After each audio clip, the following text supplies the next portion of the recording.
محترم حضرات، یہ تھا وہ معاملہ جس کی وجہ سے حضرت حسین رضی اللہ عنہ کو بے دردی سے شہید کیا گیا اور نبی اکرم صلی اللہ علیہ وسلم کے کنبے کو بے دردی سے قتل کر دیا گیا۔ محترم حضرات، یہ واقعہ ایسا واقعہ ہے کہ زبان پر لانے سے بھی جان نکلتی ہے۔ آپ صلی اللہ علیہ وسلم کے نواسے کو، شہزادہ جنت کو کیسے قتل کیا گیا؟ آپ بالکل بے سر و سامانی میں تھے اور کوئی مقابلہ نہیں تھا۔ بظاہر اس کو ایک مقابلہ تصور کیا جاتا ہے، جنگ تصور کیا جاتا ہے۔ یہ نہ جنگ تھی نہ اور معاملہ تھا، یہ تو زبردستی کی گئی اور دہشت گردی کی ایک بہت بڑی مثال قائم کی گئی۔ دنیا کی بڑی سے بڑی دہشت گردی اس کے سامنے ہیچ ہے کہ نواسہ رسول اور اس کے کنبے کو بے دریغ قتل کر دینا، شہید کر دینا۔ لیکن محترم حضرات، ان چیزوں پہ جب ہم جاتے ہیں تو ہمیں بہت سی چیزوں کا سبق لینا چاہیے۔ اہل اسلام کو اس سے بڑا واقعہ نظر نہیں آتا، تو جتنا بڑا واقعہ ہے اتنا ہی بڑا اس میں سبق بھی ملتا ہے۔ اب ہم نے کیا کیا؟ اس سبق کو لینے کی بجائے ہم نے اس واقعہ کو غلط طور پر انٹرپریٹ کرنا شروع کر دیا۔ ہم نے اس واقعہ کے پیش نظر اپنے اپنے مفادات بنا لیے اور اپنے طور پر اس واقعے کو بیان کرنا شروع کر دیا۔ اس کیس کو لے کر اپنے طور پر پلیڈ کیا گیا اور وقت اس کو ترمیم اور اضافہ کیا گیا۔ محترم حضرات، یہ باتیں پھر اسلام میں بہت ڈینجر ثابت ہوئی۔ اسلام کی جو یگانگت تھی، امت محمدیہ کا جو معاملہ تھا، وہ ڈسٹرب ہو گیا اور امت مسلمہ کو اس واقعے نے 2 حصوں میں تقسیم کر دیا۔ اور یہ جو تقسیم ہوئی ہے، اس تقسیم کو ختم کرنا اب ناممکنات میں سے نظر آ رہا ہے۔ بہت بڑا فرق پڑ گیا ہے، افراط اور تفریط ہے، اور ایسا معاملہ درپیش آ گیا ہے کہ جس میں مسلمان آپس میں ہی دست و گریباں ہیں، ایک دوسرے کو نیچا دکھانے کی کوشش کی جا رہی ہے۔ اور پھر اس قضیے میں بہت سے لوگوں کو مزید لپیٹ لیا گیا، حتیٰ کہ اکابر صحابہ کو بھی ساتھ لپیٹ دیا گیا اور ان پر بھی طعن و تشنیع کی گئی۔ محترم حضرات، اس کا کیا فائدہ ہوا کہ ہم دنیا میں جو ایک شان رکھتے تھے، ایک شوکت تھی، ایک آن تھی، ایک جذبہ تھا، ایک دبدبہ تھا، شہرت تھی، ساری ملیا میٹ کر دی گئی اور دونوں گروہ زیرو پہ آ گئے۔ دنیا ہم پر اب تسلط قائم کیے ہوئے ہے اور ہمیں گلی محلے کے روڑے بنا دیا گیا ہے اور ہمیں ذلیل اور رسوا کیا گیا۔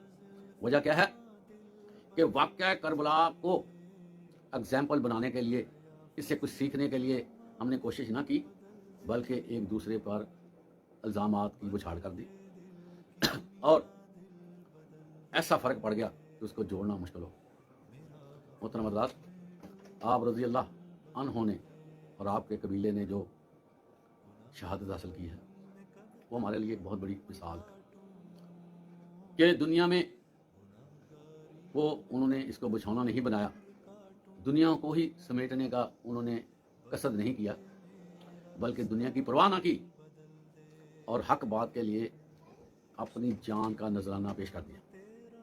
محترم حضرات، یہی وہ فلسفہ ہے جس کو سمجھنا چاہیے کہ ہم اپنے اصول بنائیں، اپنے ضوابط تیار کریں، اپنی زندگی کا مشن بنائیں، اپنے معاملات کو دوبارہ سے دیکھیں اور جن جن معاملات میں مس انڈرسٹینڈنگ ہے اس کو دور کریں اور اپنے آپ کو ایک بنانے کے لیے بہت سی چیزوں کو اگنور کر دیں۔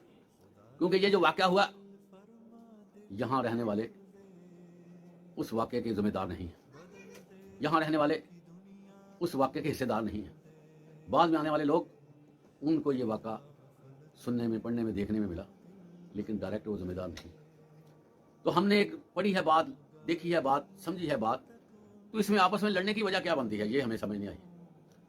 واقعہ ہوا ہے، جن لوگوں نے حضرت حسین رضی اللہ عنہ اور آپ کے قبیلے کو شہید کیا ہے، اللہ تعالیٰ کی ان پر لعنت ہو اور اللہ تعالیٰ ان کو ان کے انجام تک پہنچائے۔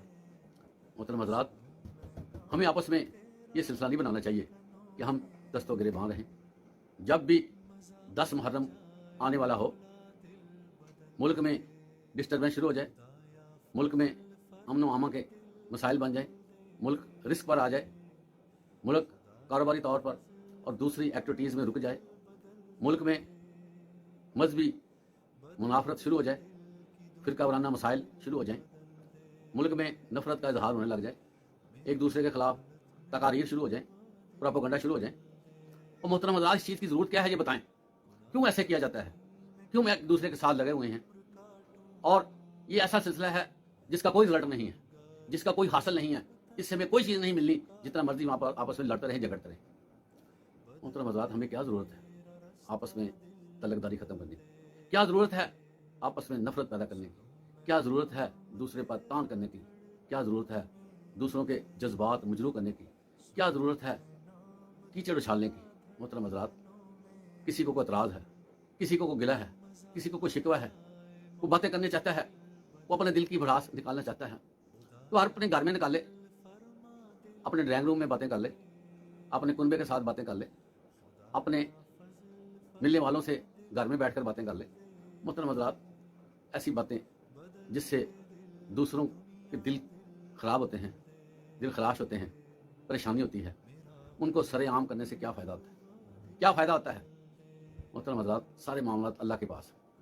جو جھگڑے ہوئے ہیں، جو تنازعات بنے ہیں، جو مس انڈرسٹینڈنگ ہوئی ہیں، جو بدگمانیاں ہوئی ہیں، جو مسائل جنم لیے گئے ہیں، کیا کیا مسئلے بنے ہیں، محترم حضرات، اللہ تعالیٰ نے قیامت کے دن یہ فیصلے کرنے ہیں اور سب کے دل صاف کرنے ہیں. سارے معاملات اللہ تعالیٰ نے نتھار دینے ہیں. حضرت علی، حضرت امیر معاویہ رضی اللہ عنہم کے درمیان جو مسئلہ بنا تھا، اللہ نے وہ بھی سیدھا کر دینا ہے، وہ بھی فیصلہ کر دینا ہے، اس کے بارے میں بھی ڈسیزن ہو جانے ہیں. تو محترم حضرات، جب اللہ نے قیامت رکھ دی ہے، اور رکھی بھی اسی لیے ہے کہ ہر ایک کو پورا پورا انصاف ملے گا، ترازو قائم کیا جائے گا، جو کسی نے کیا ہے اس کا بدلہ اس کو دے دیا جائے گا، سارے معاملات وہاں پر سامنے لائے جائیں گے. تو محترم حضرات، ہمیں کیا ضرورت ہے کہ ہم ایک دوسرے کے ساتھ دست و گریباں ہوتے رہیں، لڑتے رہیں، جھگڑتے رہیں اور خام خواہ ماحول کو خراب کرتے رہیں؟ ہمیں ایسا کرنے سے کیا حاصل ہوگا؟ کبھی غور کریں، یہ جو معاملات ہم نے اٹھائے ہیں، اس کا فائدہ کیا ہے؟ اس کا فائدہ کس کو ہے؟ کیا ملے گا ہمیں اس طرح کے کام کرنے سے، نفرتیں پیدا کرنے سے اور خام خواہ مخالفانہ تقریریں کرنے سے؟ کیا ملتا ہے سوائے اس کے کہ بہت سوں کا اس کے ساتھ روزگار، اور کیا ہے اس میں؟ اور روزگار کی خاطر ہی یہ سارے معاملات کو آگے بڑھایا جاتا ہے اور بات کو ٹھنڈے نہیں ہونے دیا جاتا کہ نہیں، اگر ٹھنڈے ہو گئے تو ہمارے چولہے بجھ جائیں گے، ہمیں نقصان ہوگا، جس کی وجہ سے یہ معاملات اٹھائے جاتے ہیں اور بار بار کیے جاتے ہیں. سوشل میڈیا کا بار بار استعمال کیا جاتا ہے کہ معاملہ کہیں ٹھنڈا نہ ہو جائے. محترم حضرات، کبھی غور کریں کہ ہمیں اس سے ملنا کیا ہے؟ کہ اللہ تعالیٰ نے ہم سے یہ سوال کرنا ہے کہ بتاؤ واقعہ کربلا کیا ہے؟ تمہاری کیا رائے ہے؟ یہ اللہ نے ہم سے پوچھنا ہے، یہ پہلے آپ فیصلہ کر لیں. کیا ہم اس بارے میں باؤنڈ ہیں، پابند ہیں کہ ہم اس کے بارے میں ذمہ دار بنیں؟ محترم حضرات، اللہ تعالیٰ نے کلیئر کٹ یہ فرما دیا ہے کہ جب تمہیں کوئی نقصان پہنچے، کوئی غم و تکلیف آ جائے، کوئی چیز ہاتھ سے نکل جائے، چھپ جائے، مہنگی سے مہنگی چیز بھی تمہارے پاس نہ رہے، تو کیا کہو؟ انا للہ و انا الیہ راجعون. ہم حضرت حسین رضی اللہ تعالیٰ عنہ اور آپ کے کنبے کی شہادت پر بھی یہی کہتے ہیں، انا للہ و انا الیہ راجعون.